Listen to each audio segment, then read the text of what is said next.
Bon matin, bienvenue au Café Expansion. Aujourd'hui, sujet super le fun. Entrepreneur, c'est quoi ton lost leader?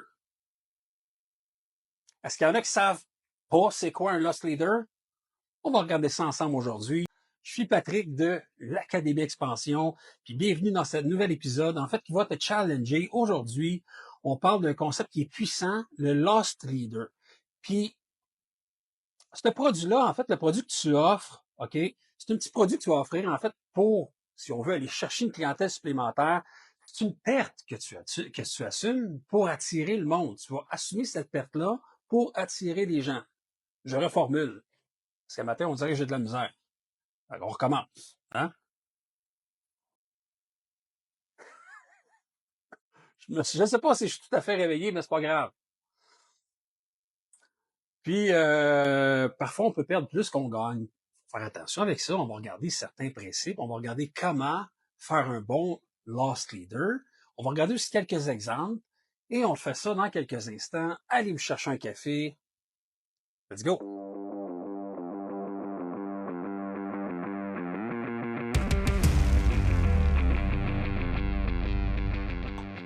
C'est quoi un lost leader, là? On veut attirer des futurs clients. Hein? On veut être capable d'aller chercher une clientèle supplémentaire. Là, j'ai deux, trois exemples, là. Diagnostic gratuit d'une entreprise de service, un essai gratuit d'un logiciel, un resto qui vend des plats populaires à 2 piastres. Bref, ça prend une première transaction, si on veut, ou un premier contact. On achète une relation. On ouvre la porte à une clientèle nouvelle. Hein? Mais, il y a un mais. Est-ce que cette porte mène quelque part? Ça, c'est une question que vous devez vous poser, là.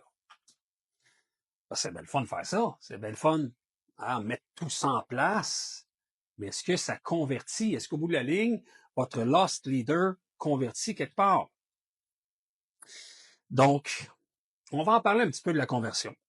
C'est quoi les avantages? En fait, les avantages, c'est que ça attire rapidement les gens, ça brise la glace, ça permet de créer une première expérience qui est positive également. Il y a aussi des risques qui sont associés à ça. Les risques d'un lost leader qui est mal aligné avec une offre. En fait, tu vas perdre au bout de la ligne. Si c'est mal aligné avec ton offre, que c'est pas rentable, tu perds.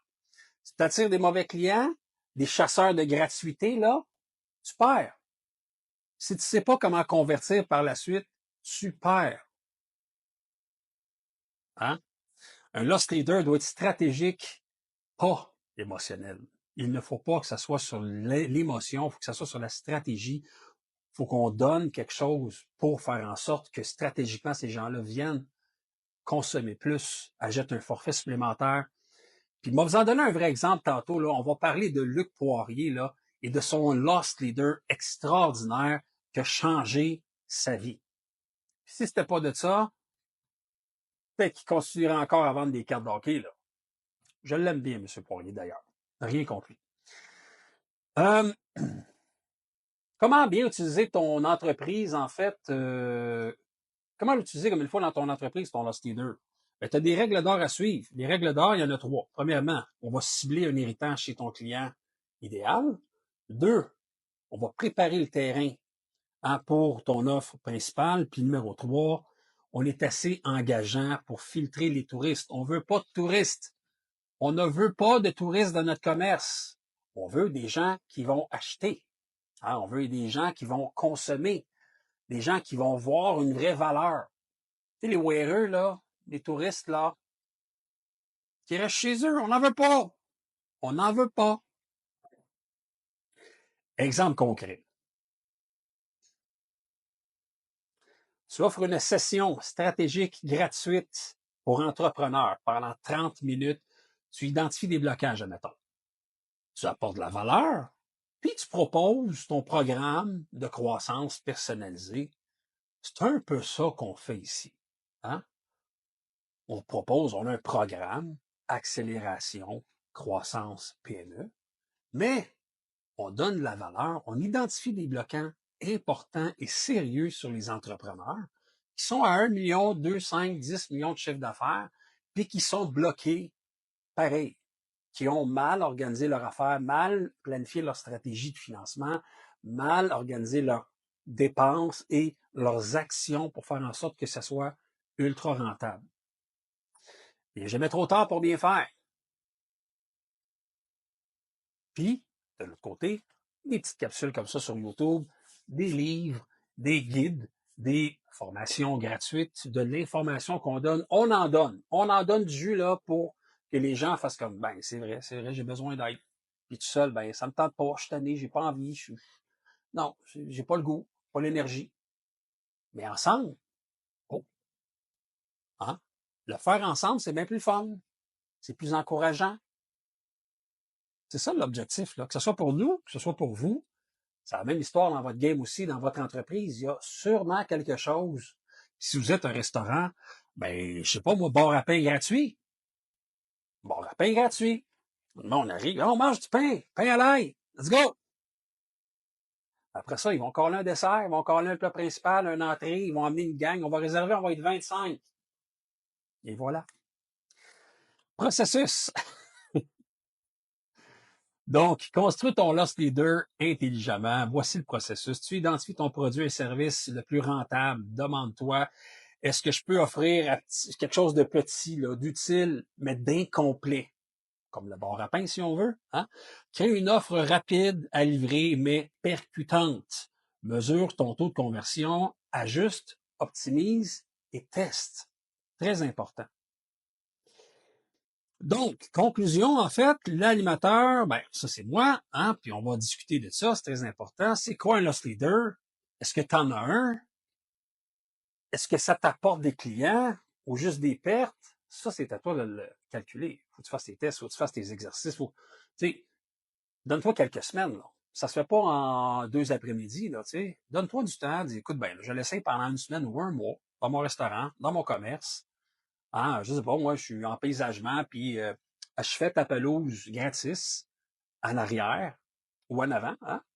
Mais par contre, le gars, il va payer par en arrière, il va payer pour les haies, il va payer pour faire élaguer son arbre, il va payer pour faire des pierres. Puis pendant que tu es là, tu analyses comme il faut, hein, tu analyses comme il faut le décor, mais il me semble que monsieur, vous auriez, tu sais, il y a ça qui serait peut-être à faire cette année, euh, rajouter des plantes. Tu sais, on offre nous, on a du paysagement complet, hein, un service complet de paysagiste. On est capable de vous refaire ça à neuf, super beau. Puis on voit que vous êtes dû pour peut-être faire une mise à jour là-dessus. Et voici notre solution. Mais vous avez fait quand même, si vous avez passé 20 minutes, là, 15 minutes à faire son gazon là en avant, là, mais vous allez être payé pareil pour faire à l'arrière.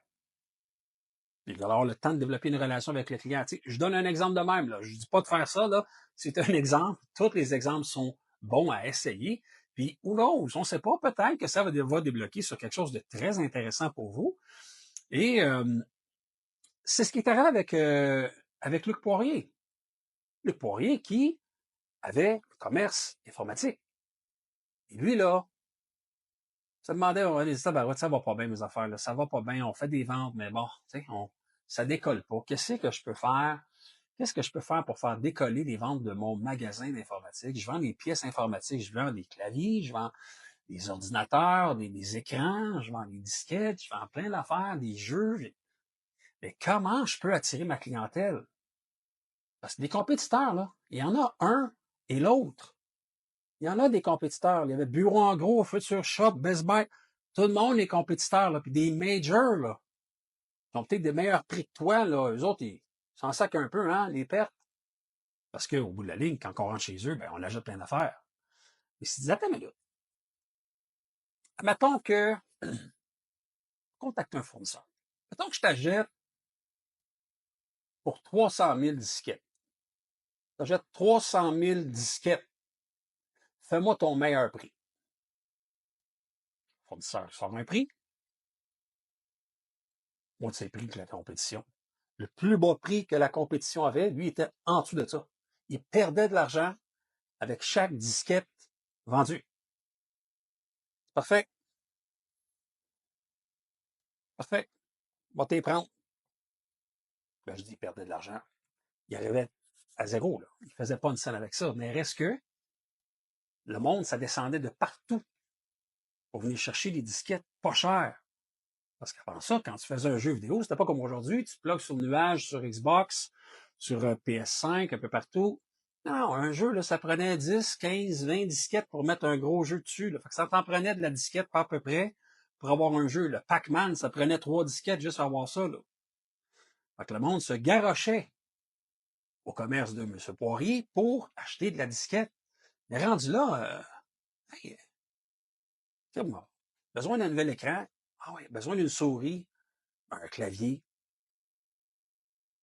L'année qu'il a fait ça, c'est la première année qu'il a fait ça, puis il a gardé le magasin 7 ans, là, puis il en a ouvert un deuxième, puis il l'a vendu à son frère, qui lui, l'a après ça revendu à d'autres, là, dans la famille. Il a fait 3 millions de chiffres d'affaires la première année qu'il a utilisé cette stratégie-là. Puis le monde, ça descendait de partout, là. Québec, Gaspésie, partout. Pour aller chercher ses disquettes, mais tout le monde repartait avec autre chose. Méchante stratégie. Et ça, c'est à la portée de tout le monde, là. Fait qu'on jase, je vous le dis, là. Pensez-y, faites des tests. Je suis convaincu que vous allez trouver une façon de rentabiliser l'opération. OK? Donc, et voilà. Hein? Ce que tu offres à bas prix, OK, mais ce qui est important, c'est ce que tu offres après ou ce que tu as à offrir après. C'est ça qui compte. Donc, si tu veux, on peut construire ensemble également une stratégie orientée vers une offre premium. C'est des choses qu'on fait. Je t'invite à aller sur le site expansion-capital.ca. Prends rendez-vous avec moi. On va jaser. On a plusieurs choses pour toi. Oui, une offre pour ton entreprise extraordinairement bâtie, mais beaucoup plus aussi toutes les stratégies de croissance, stratégies pour augmenter les liquidités, stratégies pour générer, doubler le chiffre d'affaires. C'est ce qu'on fait depuis longtemps. Je suis un ancien banquier et moi et mon équipe, on est là pour aider des entreprises comme la tienne à générer de la croissance. Donc, si tu as aimé l'épisode, ben partage-le. Hein, avec un entrepreneur, puis peut-être quelqu'un qui en donne trop, hein, qui en donne trop pour rien. Donc, si on peut l'aider à créer de la valeur, good. On veut pas que le monde s'épuise, on veut que les gens créent de la valeur pour générer des revenus. Donc, je te souhaite une excellente fin de journée. On se revoit très bientôt dans un autre épisode du Café Expansion.